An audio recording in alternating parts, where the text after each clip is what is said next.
भेरगावआव e rickshaw हानजाया rally हाबाफारि लादों। नंगौ बे समाव आसाम विधानसभा बिसायख'थिया जानो थाखाय बारा गोबाव सान गैलिया। बेखौ नोजोर बोनानैनो गुबुन गुबुन हानजाफोरा गाव गावनि दोलोफोरखौ गोख्रोंसिन खालामनो थाखाय थाद'नाय गैयै खामानि मावनाय आरो फोसावदिं मेल खुंफुंनायाबो सोलिगासिनो दं।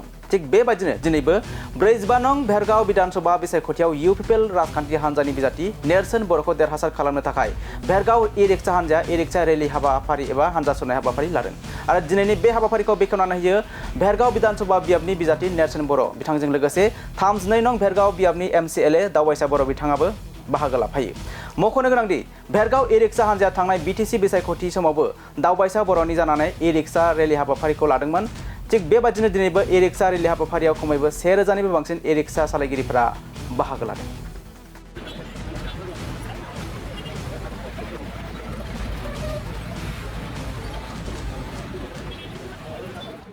মানে পদক্ষেপ লৈছে আমাৰ সন্মানীয় 32 নং বিটিসি পৰিষদৰ এমচিএলএ তথা প্ৰাক্তন মানে ইএমচি য'ত দাৱবাইচা বড়ো ডাঙৰীয়াই আৰু শুভাকাংক্ষী হিচাপে আজি ৰিচাৰ্জ চালক হিচাপে তেওঁলোকে সন্তান এটা আছে ভেৰগাঁৱৰ প্ৰায় আমাৰ এই ভেৰগাঁও মানে সমষ্টিৰখিনিৰ যিখিনি এই ৰেখা চালক আছে তেওঁলোকে সমবেত হৈ পালে আৰু উদ্দেশ্য লৈ পালে তেওঁলোকে আজি মোৰ কাৰণে তেওঁলোকে ৰিলি কৰিছে।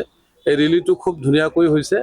প্ৰথম ষ্টেজ মানে প্ৰথম মানে সময়ৰ পৰাই তেওঁলোকে এনেকৈ ধুনীয়াকৈ মানে ৰিলি কৰিবলৈ সক্ষম হৈছে আৰু তেওঁলোকৰ যিটো মানে উদ্দেশ্য আৰু লক্ষ্য সফল হৈছে বুলি মোৰ আশাবাদী।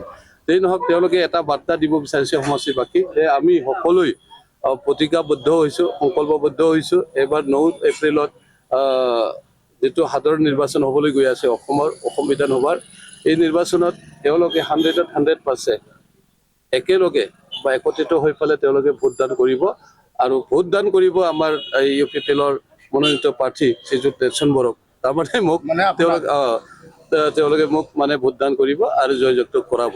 গতিকে আশা কৰিছোঁ জয়যুক্ত হোৱাৰ পিছত এজন মানে প্ৰতিনিধি হোৱাৰ পিছত নিশ্চয়কৈ ইয়াৰ যিখিনি সমস্যাবোৰ আছে সমষ্টিবাসীৰ সমস্যা আছে, জাতি জনগোষ্ঠীৰ সমস্যা আছে, আমাৰ বিটিআৰৰ সমস্যা আছে, লগতে অসমৰ সমস্যা আছে, যিবিলাক মানে জ্বলন্ত সমস্যা আছে এইবিলাকক সমাধান কৰাৰ কাৰণে তেওঁলোকেও মানে আশা কৰিছে আৰু এই আকাংক্ষা লৈয়ে তেওঁলোকে আজি এই ৰেলীখন ওলাইছে। আপুনি কিমান অধিক ভোট লৈ পেলাই জিকি যাম বুলি ভাবিছে? কোনোবা ৰাজনীতি দলবিলাকেতো জিকিব বুলিয়ে কৈ আছে, কিন্তু আটাইতকৈ আগত ময়ে জিকিম, ময়ে থাকিম।